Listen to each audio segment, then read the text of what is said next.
My dear friends, close your eyes for just a moment. Can you imagine a world where the judgments and opinions of others no longer touch you? Where negativity and criticism simply slide away like water rolling off a duck's feathers? Open your eyes. This is not just a dream. This is possible for each and every one of you sitting here today. I'm going to share with you 8 powerful lessons from Buddhist teachings that have transformed my life and the lives of countless others. These aren't just theories or nice ideas. These are practices that will give you unshakable peace.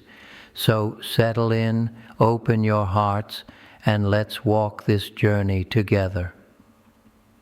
First principle, do not hate those who hate you.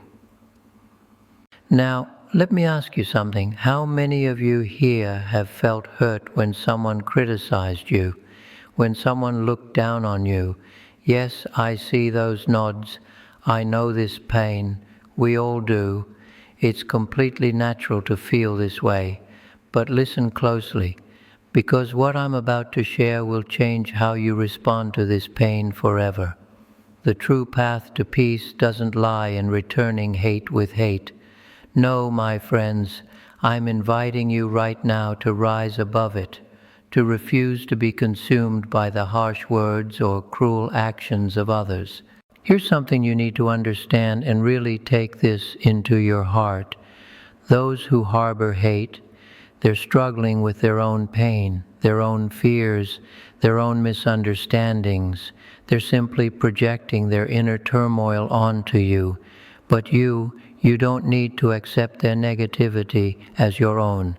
Can you hear what I'm saying? You are much greater and more powerful than anyone who seeks to bring you down. Your worth, your peace, these don't depend on anyone else's opinions. So tell me, why would you waste your precious time and energy hating someone who isn't even worthy of occupying your thoughts? Think about it. Really think about it right now. Now, before someone misunderstands me, I'm not saying you should accept harmful behavior. That's not what I'm saying at all. What I am saying is this: holding on to hatred only harms you.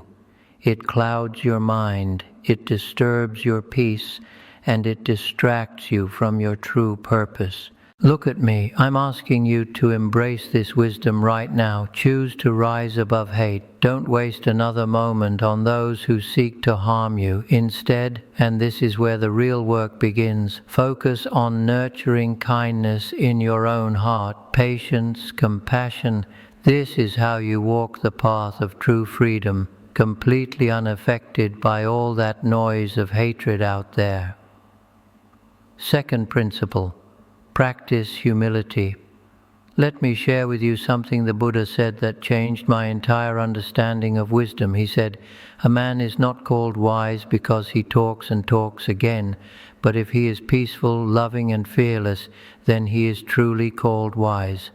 Think about that for a moment. In our world today, this fast-paced, achievement-driven world we live in, we constantly misunderstand what humility really means. So let me be absolutely clear with you about this. Humility is not about making yourself small. It's not about hiding what you know or pretending you're less than you are. No, that's not humility at all. Humility is recognizing that true wisdom goes far beyond our words and our achievements. It's understanding that wisdom shows up in how we live our lives, how we act toward others, how we treat the person standing right in front of us. You want to know what a truly wise person looks like? They don't seek attention. They don't need to prove anything with fancy words or impressive gestures. Instead, they radiate peace. They embody love. They show fearlessness in everything they do. These people approach the world with hearts wide open, knowing they don't have all the answers, but always remaining willing to learn and grow. You see, humility breaks down those walls of arrogance and pride. It creates space, beautiful, open space, for real listening, for genuine understanding, for true empathy. When I practice humility, and I practice this every single day, my friends, I'm not just accepting others. I'm actively embracing this profound truth. We are all connected, all of us. So remember this as you leave here today. True wisdom isn't measured by how eloquently you speak or how many facts you know. It's measured by the depth of your humility. And when you practice this, when you really commit to this, you don't just transform your own life, you become a living example of compassion for everyone around you. Third principle, don't allow others to control your life. Now I want you to do something for me. Close your eyes again and picture your life as a journey. Imagine you're hiking through a beautiful, vast forest. Can you see it? Along this trail you meet all kinds of people. Some give you advice, others share their opinions, and some, they judge the path you've chosen. Open your eyes. These people are like signposts along your trail. Each one has their own idea about where you should go, how you should live. But here's what I need you to grasp right now. The path you walk is yours and yours alone. Nobody else can walk it for you. The Buddha taught us something so simple yet so powerful. Do not dwell in the past. Do not dream of the future. Concentrate the mind on the present moment. What does this mean for your life right now? Today? It means stop worrying so much about what others think. Your focus needs to be here, on the now, on the journey you're walking right this minute. Not on everyone else's opinions or expectations. Just like a hiker keeps their eyes on the trail beneath their feet, you must keep your attention on this present moment. Trust that it will guide you forward. Listen to others. Yes, keep your heart open. But at the end of the day, trust your own inner wisdom, your own values, your own intuition. You, and only you, are the captain of your life. The world will present you with many paths, many voices telling you what to do, but only you can decide which way to go. When you embrace the present moment and make decisions from your authentic self, that's when you become truly empowered to follow your own heart. So I'll say it again, your life is yours to shape. Stay true to who you are. Trust that inner compass you have. And please don't let all that noise out there distract you from the journey that is uniquely, beautifully yours. Fourth principle, listen twice as much as you speak. Here's something I want to explore with you, the deep, transformative power of listening. And I'm not talking about just hearing words. I'm talking about truly understanding the essence behind them. The Buddha said, to understand everything is to forgive everything. Now, he wasn't just talking about forgiveness the way we usually think about it. He was pointing to something much deeper, the wisdom that comes when you truly, deeply listen to another person. You see, understanding and compassion, they're inseparable. They go hand in hand. To understand someone, you must listen, not just to their words, but to their heart, to what they're really trying to tell you. When you listen more than you speak, something beautiful happens. You open yourself to the richness of the world around you. Real listening isn't passive. It's not just sitting there quietly. It's actively engaging with the person in front of you, observing their emotions, hearing their stories, sensing their needs. It's about understanding who they really are at their core. Through this kind of deep listening, and I've practiced this for many years, you cultivate compassion and empathy. You start to see beyond the surface. You weave connections that go far beyond words. You recognize the intricate tapestry of human experience. In our world today, everyone wants to talk, everyone wants to be heard. But let me tell you something. Listening has become a quiet act of strength. It's not about staying silent to avoid conflict. It's about listening with your heart wide open. When you truly listen, you don't just absorb information, you grow, you become wiser, you gain understanding, and then when you do speak, your words carry real weight. They're thoughtful, they're informed, they come from a place of deep awareness. But let me tell you something important. Listening doesn't just apply to conversations with people, it extends to everything in life. Listen to the rustle of the wind, the quiet of nature, the unspoken struggles of someone walking past you on the street, even the silence within yourself. When you really listen, you start to understand how everything in this world is connected, how every moment speaks to you, how every being has something valuable to share. When you commit to listening twice as much as you speak, you unlock something extraordinary. You learn to empathize with the unheard. You perceive what isn't being said out loud. You connect with what you cannot see with your eyes. And through this practice, you deepen your connection to others, to life itself, to the truth within you. So let me tell you this. When you reach a point where nothing seems to bother you anymore, it's not because you've shut out the world. It's the opposite. It's because you've learned to listen so deeply to the world, to others, to yourself, that you're no longer disturbed by all that noise. You're grounded in this profound understanding that comes only through listening. And in that understanding, my friends, you find real peace. Fifth principle. Accept the worst in life. Let me talk to you about something I see everywhere I go, one of the greatest causes of anxiety in people's lives. How many of you lie awake at night worrying that something bad is just around the corner, that your loved ones might leave, that you'll lose your job, that financial disaster is waiting for you? Show of hands. Who does this? Yes, I see many of you nodding. These fears, they take up residence in our minds, don't they? And every single day brings a new fear, a new worry, a new what if. This constant worry over things that haven't even happened yet, it robs us of our peace. Now in Buddhism we have a teaching that can completely shift your perspective on this.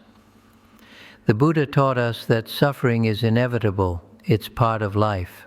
But here's the key, it's not the suffering itself that causes us the deepest pain. It's our attachment to how we think things should be. When you expect only happiness and comfort, when you expect everything to go perfectly, you're setting yourself up for disappointment. Life will bring challenges, that's guaranteed. Instead of fighting against this truth, the Buddha encouraged us to embrace impermanence, accept that both joy and sorrow are temporary, they come and they go. I tell my students this all the time. Suffering is not something you should try to avoid. It's something you need to face with equanimity, with calmness. When you train your mind to expect hardship as part of the natural flow of life, something amazing happens. You free yourself from the tyranny of constant worry. You stop being controlled by fear. With this shift in mindset, you can approach life's difficulties with real strength and clarity, truly knowing that you're capable of handling whatever comes your way. This is how you move forward with a peaceful mind and a courageous heart, undisturbed by worries about the future, grounded firmly in the present moment. So I'm asking you right now, adopt this powerful practice. Accept the worst, accept that difficulties will come, and in doing so, free yourself from the grip of fear. Through this shift, you'll cultivate resilience. you'll find peace. You'll gain the wisdom to navigate life's inevitable ups and downs with grace. As you walk this path, you'll discover something beautiful. Nothing can truly disturb your inner peace anymore because you're already prepared. You're ready to face whatever comes, and that readiness, that acceptance, is freedom. Sixth principle, be aware of the dangers of fortune. Listen to what the Buddha taught us. Health is the greatest gift, contentment the greatest wealth, and faithfulness the best relationship. Sit with these words for a moment. Really let them sink in. They're reminding us that true fulfillment doesn't come from piling up possessions. It comes from cultivating a life rooted in simplicity, gratitude, and meaningful connections. Look around at our modern world. How do we measure success? By the wealth we accumulate, right? The status we achieve, the luxuries we surround ourselves with. But the Buddha is urging us, and I'm urging you right now, to reflect on something crucial. Everything is impermanent. That car you're so proud of, temporary. That beautiful house, temporary. All these luxuries we enjoy, subject to change, subject to decay. Don't misunderstand me. These things can bring you moments of joy, but they should never become the center of your existence. True wealth, as the Buddha teaches, is found in contentment. Contentment is that ability to find peace and joy right here, right now, in this present moment. It's appreciating what you have instead of always chasing more. Think about it. Where do you find the depth and richness of existence? In the simple pleasures, a warm smile from a friend, a meal shared with family, a quiet walk in nature. These are the moments that truly nourish your soul. These are what fill your heart with lasting satisfaction, not the latest gadget, not the bigger house. These simple moments of connection and presence. And let me remind you of something else. The most valuable treasures in your life are not things you can hold in your hands. They're the relationships you cultivate, faithfulness, trust, genuine connection with others. These are the building blocks of a fulfilling life. In the company of those you love, you find support, joy, a sense of belonging that no material object can ever provide. So as you journey through life, be mindful, be very mindful of the danger of becoming too attached to material possessions. Instead, focus on cherishing your health. Cultivate contentment in your heart. Nurture the relationships that truly matter. When you do this, you're embracing a much more profound and enduring form of wealth. A wealth that leads to lasting happiness, real peace, and a deeper understanding of what life is truly about. Seventh principle, see failure as a stepping stone, not something to fear. The Buddha, our wise and compassionate teacher, said something that changed everything for me. Each morning we are born again. What we do today is what matters most. Do you understand what he's saying here? Every single day is a fresh start, a new opportunity to learn and grow. The message is clear. Embrace your challenges. Don't see them as obstacles blocking your way. See them as opportunities to evolve, to become stronger. Let me paint you a picture. Think of life as a path made of steps. Some steps, they're easy, light, joyful. You practically float across them, but others, they're heavy. There are obstacles in your way. You stumble, you fall. And here's what I want you to remember when that happens. Every fall is a chance to rise higher. Look at a child learning to walk. When they fall down, do they give up? Do they say, "That's it, walking isn't for me"? No. They stand up, they try again. And with each attempt, they become more balanced, more confident. you're no different. Setbacks are not failures. Let me say that again. Setbacks are not failures. They're powerful lessons. Each mistake shows you exactly where you need to grow. Every misstep is an opportunity to learn, to become wiser, more resilient. Think of a sculptor chiseling away at a block of stone, all that chipping away. It's revealing the masterpiece that was always inside. Your challenges, your failures, they're doing the same thing for you. They're refining you, shaping you into a more capable, wiser person. So here's what I'm telling you. Don't fear the unknown. Don't fear the possibility of failure. Take risks. Try new things. Understand that failure is simply part of the journey. It's not the enemy. It's your teacher. Every setback holds the key to your growth. What matters isn't how many times you fall. What matters is how many times you rise back up.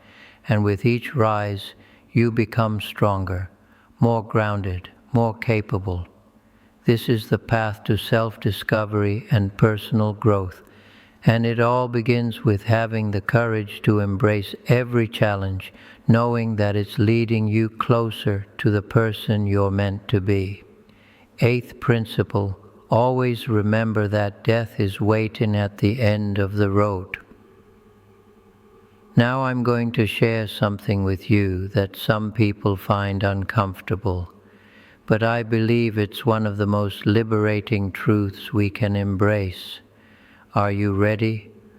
Always remember that death is waiting at the end of the road. Wait, before you tense up. This is not about being pessimistic. This is not about living in fear. This is about waking up to life's impermanence so you can actually start living with real purpose, with real consciousness. In Buddhism, we're taught to reflect on the inevitability of death, not to be afraid of it, but to let it teach us how to live. When you understand that death is the final destination for all of us, it forces you to ask yourself an important question. How am I spending my time? How am I spending my energy? Think about this honestly. Is it really worth spending 20 years of your precious, limited life working yourself to exhaustion just to pay for a house you can't take with you when you die? Is it? I carry reminders with me, just like I carry my phone and other essentials, small reminders of what truly matters in this life. When you reflect on impermanence, when you really sit with the reality that life is temporary, you start to see things differently. You realize that setbacks, they're not the end of the world. Life is not an endless stretch of time where you can put things off forever. Our time here is limited, very limited. And with this awareness, this deep awareness of our mortality, you can make the most of every single moment. You can focus on what truly brings meaning to your life: love, connection, wisdom. Let this insight guide you. Let it wake you up. Let it lead you toward a life well lived. So here we are. We've journeyed together through 8 powerful principles, 8 teachings that can help you cultivate peace, resilience, and wisdom in your daily life. But let me be clear about something. These teachings are not about running away from life's challenges. They're not about escaping. They're about facing everything that comes your way with a clear mind and an open heart. When you adopt these principles, when you really live them, you empower yourself to act as if nothing truly bothers you. You let go of unnecessary stress. You stop wasting energy on things that don't matter, and you start focusing on what does.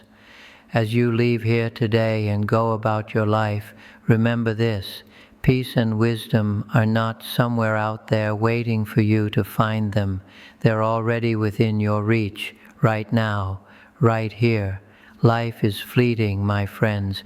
It passes by so quickly, and it's up to each one of us to live it fully with mindfulness and compassion. Keep these teachings close to your heart. Let them guide you toward a life of serenity, strength, and understanding. Walk your path with confidence, and always remember this truth: nothing can truly disturb the peace of a mind that is rooted in wisdom. Nothing. Thank you for being here with me today. May you find peace on your journey.